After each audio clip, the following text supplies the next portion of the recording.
I have some other questions for you, but I want to get to some more of the songs here. We have 7 to go through this evening. What is the title track to your second song that you brought? That's a great for us? question. Oh, I hope you know it's your song. I can't help you from here. No, I have a list just in case. I knew I'm gonna might lose track. Yeah.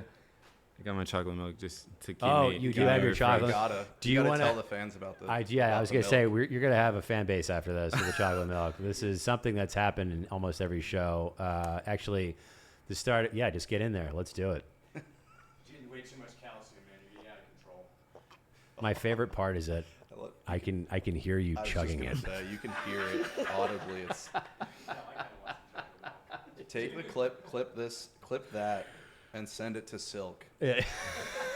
Just the audio of him sipping the milk. There's something great, there. It's that sounded. I didn't know what to feel. I almost wanted some milk, and then I was like, I'm not sure if I do want some milk. Yeah, I feel it's almond milk, so it's like less. I don't know. It's just nuts, nuts and water. You're nuts. Thank you. You're nuts. I love you. You're nuts. Coming from a man with that mustache, that is quite the glass house you're throwing stones from. I cannot believe you let me on this show.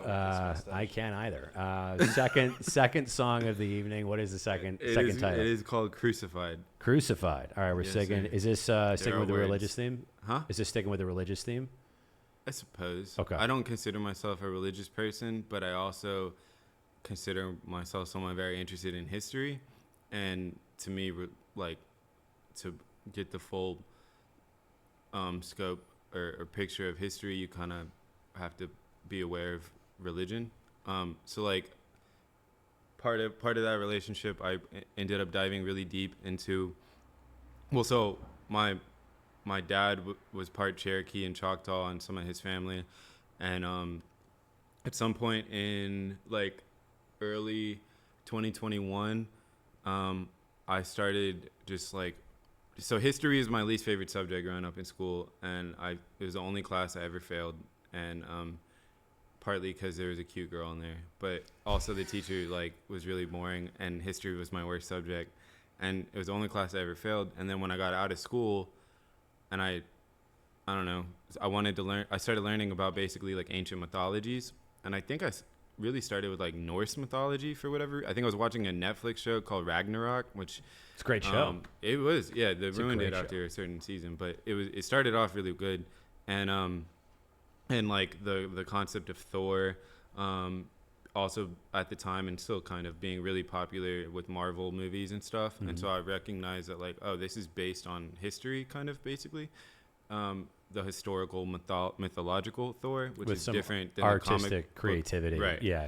And so I wanted to learn about like the actual mythological Norse mythology Thor and stuff, and then once I started doing that, I realized there's like a whole universe of it, and then realized that like there's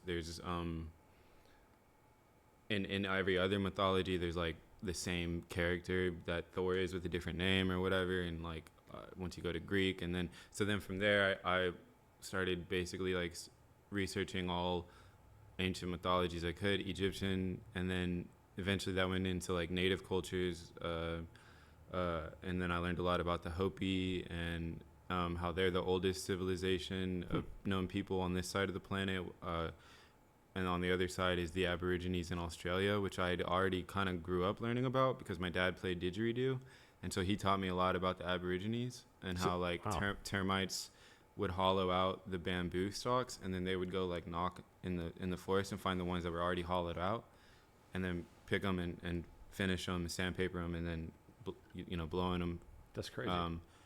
And so he taught me all about that growing up, and so then I was like, man, well, I'm not in Australia yet, but I want to learn about the Hopi on this side in the Four Corners area, and so I learned all of their origin stories and stuff, and then from there, I started realizing like, okay, there's a lot of parallels in relating to religions, and then I learned about Islam and some other religions, and I read all their, not all, but like a lot of their texts, and then to Judaism, and then I was like, wow, Judaism is way more similar to, or way like connected to Catholicism than I ever realized. I always thought all this stuff was just like so separate because they hate each other or whatever. And then I was like, the Old Testament of the Bible is the Torah of Judaism. Like, that's the same thing. It's the same thing. It's the same text. It's just they don't accept the New Testament. Like, that blew my mind. So I grew up very like detached from religion.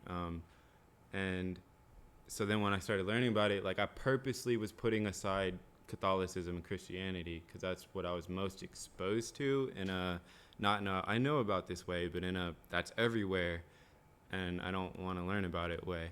And then when I learned about all the other stuff, I was like, oh, okay, now that I know about Judaism and that it's related to the Bible, I need to now understand why Judaism isn't accepting of the New Testament, why Catholicism is, and Christianity, and then all the different sects of that. And that led you to the song Crucified? basically, Okay. it actually kind of relates to when I started playing, when my girlfriend got that ukulele. Ex-girlfriend. Ex, Yeah, we just want to make sure that we have at the time, whatever. Yeah, she's long gone. Who knows where she is, man. But anyways, so I started, I didn't know how to play, so I was just like fiddling with it. And so this is actually the first song I ever wrote on ukulele.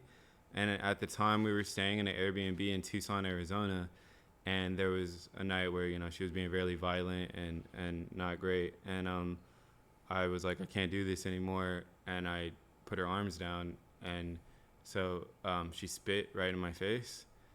And that had never happened to me before. And like I've been hit by her. I've been hit so hard that like in the top of my head that my nose bled multiple times.